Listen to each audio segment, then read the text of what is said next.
Hey guys, I'm Jacob Cicarella. Cindy Morgado. Lisette Cicarello. Good evening, everyone. As people, taking care of our mental health should be a priority for all of us. Not with expensive doctor visits or the latest prescribed drug, but with simple, effective exercise. Experiments performed on mice at the University of Illinois showed that mice who ran regularly had more complex connections between neurons, meaning that they were able to access their brain cells more flexibly. There's evidence that this direct relationship also exists in humans. So after today, you'll understand how exercise can improve your overall mental health. Let's go over why exercising to improve your mental health needs to be a priority. Well, it improves your memory retention. The hippocampus is a structure in the brain that controls the formation, retention, and recall of memories. In most adults, the hippocampus starts to shrink slightly starting in the late 20s, leading to memory loss over time. There have actually been studies showing that people who are more physically active, that actually prevents shrinking of the hippocampus and also promotes growth, which is wonderful news for our elderly family members or even students like myself. Now, let's go over what the hippocampus is and where it actually is in relation to the brain. This little red area right here, obviously with that blue arrow pointing right at it, that's the hippocampus. And it actually originates from the Greek word seahorse, because it looks very much like a seahorse.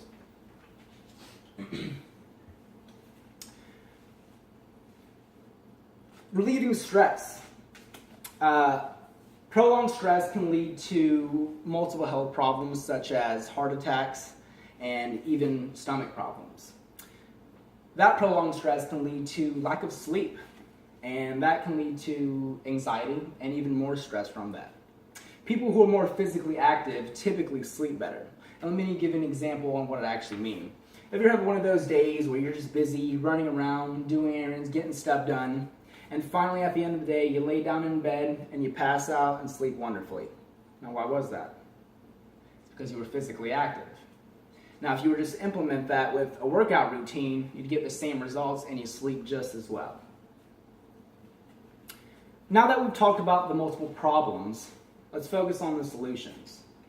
How exercise can improve our mental health. It can increase our focus. Some people take less healthy measures on improving or maintaining their focus, for example, by taking copious amounts of caffeine or by taking prescribed drugs. Instead, people should work out for 3 times a week, doing 20-minute sessions, and from that, you'll actually see an improvement in your focus. That's actually, as a personal trainer, that's actually the minimal amount I'll have my clients work out per week. It also can improve your mood. A 1999 Duke study had some participants work out while others took a well-known antidepressant medication. By the end of the study, the exercise group showed as much improvement in mood as the medication group did.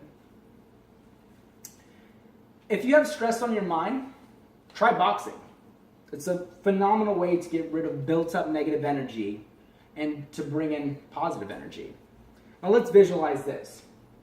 If we do exercise, we'll be able to retain more information, be more focused, which will only lead to success in life.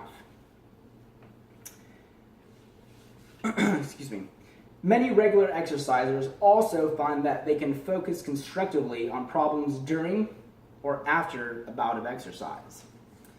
It can also improve our mood on how we feel about ourselves and others, while also relieving anxiety and stress.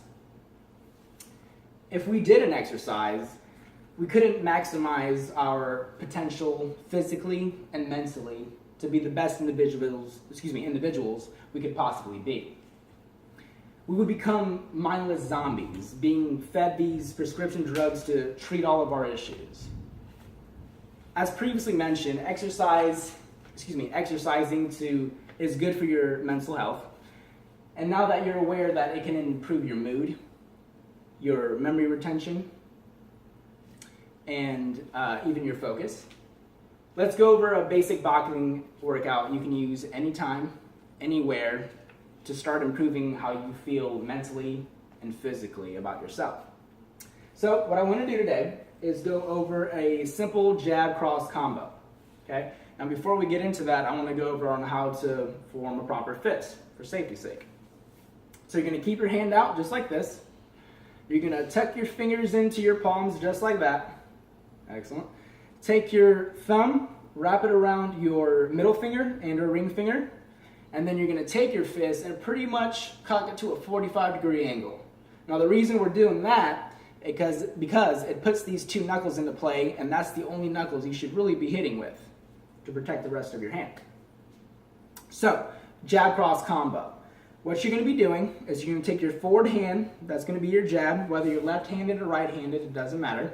Take your forward hand, throw a punch, come back to the face, throw your cross, come back to the face, and you're just going to repeat that combo. You can do that 30 seconds to a minute and do 7 rounds of that. And let me show you a quick example of what I'm talking about. Can I use you? Yep. Excellent. So jab cross combo, let's see what it looks like. Go ahead.